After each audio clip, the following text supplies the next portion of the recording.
ያረከሰ ሃይማኖት የሰዎች የህሊና ፈጠራ ሳይሆን የምህረትና የፍቅር ስራን መስራት ነው።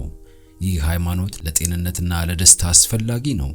ወደ ረከሰው የነፍስ ቤተ መቅደስ በመግባት ኃጢአት የሆኑ ጣልቃ ገቦችን በጅራፍ ያባርራቸዋል። ዙፋኑን በመውሰድ ልብስን በጽድቅ ፀሐይ ብርሃን ጮራ በማብራት በቦታው በመገኘት ሁሉን ይቀድሳል። የእግዚአብሔር የፍቅሩ ፀሐይ ብርሃን እንዲገባ በማድረግ የነፍስን መስኮቶች ወደ ሰማይ ይከፍታል። እዚህ ጋር ጽናትና መረጋጋት ይመጣል። የአካል የአእምሮና የግብረ ገብ ጥንካሬ ይጨምራል። ለዚህም ምክንያቱ የሰማይ ከባቢ አየር እንደ ሕያው የሚሰራ ወኪል ነፍስን ስለሚሞላ ነው። ክርስቶስ በውስጥ የክብር ተስፋ ሆኖ ተመስርቷል። አሁን ተመስርቷል።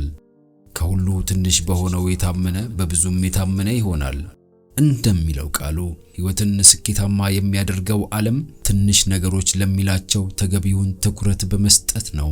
ትንንሽ የበጎ አድራጎት ተግባሮች፣ ትናንሽ የራስን መካድ ድርጊቶች፣ ጠቃሚ የሆኑ ቀላል ቃላቶችን መናገር፣ ከትናንሽ ኃጢአቶች መጠንቀቅ። አዎ ክርስትና ማለት ይህ ነው። ለየዕለቱ በረከቶች አመስጋኝ መሆን፣ በየዕለቱ የሚገጥሙንን እድሎች በጥበብ ማሻሻል፣ የተሰጡንን መክሊቶች በትጋት መንከባከብ ያሻል። ጌታ እየጠራን ያለው ለዚህ ነው። ትናንሽ ተግባራትን በታማኝነት የሚፈጽም ሰው የታላላቅ ኃላፊነቶችን ጥያቄ ለመመለስ የተዘጋጀ ይሆናል። በየዕለት ሕይወቱ ደግና ትሁት የሆነ ሰው፣ በቤተሰብ ውስጥ ለጋስና ታጋሽ የሆነ ሰው፣ የሁል ጊዜ ዓላማው ቤቱን ደስተኛ ማድረግ የሆነ ሰው ራሱን ለመካድና ጌታ ሲጠራው መስዋዕትነትን ለመክፈል የመጀመሪያ ሰው ይሆናል። ሰው በልቡ እንደሚያስበው እንደዚያው ነው። ብዙ ሐሳቦች አንድ ቀን ያልጠፋ ታሪክ ይመሰርታሉ።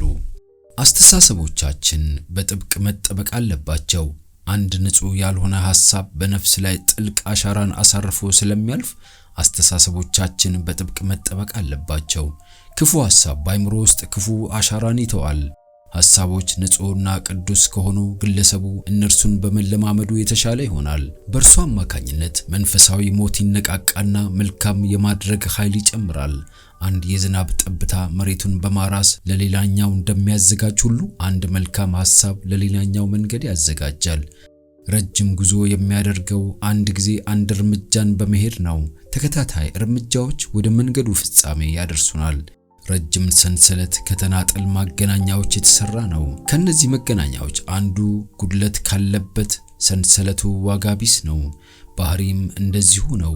በደንብ ሚዛኑን የጠበቀ ባህሪ የሚመሰረተው በደንብ ከተፈጸሙ የተናጠል ተግባሮች ነው። አንድ ጉድለት መሸነፍ ሲገባው እንክብካቤ ከተደረገለት ግለሰቡን ጉድለት ያለበት ያደርገውና የተቀደሰችውን ከተማ በር ይዘጋበታል። ወደ ሰማይ የሚገባ ሰው ከእንከን ወይም ከፊት መጨማደድ ወይም ከማንኛውም ይህንን ከሚመስል ነገር የጸዳ ባህሪ ሊኖረው ይገባል።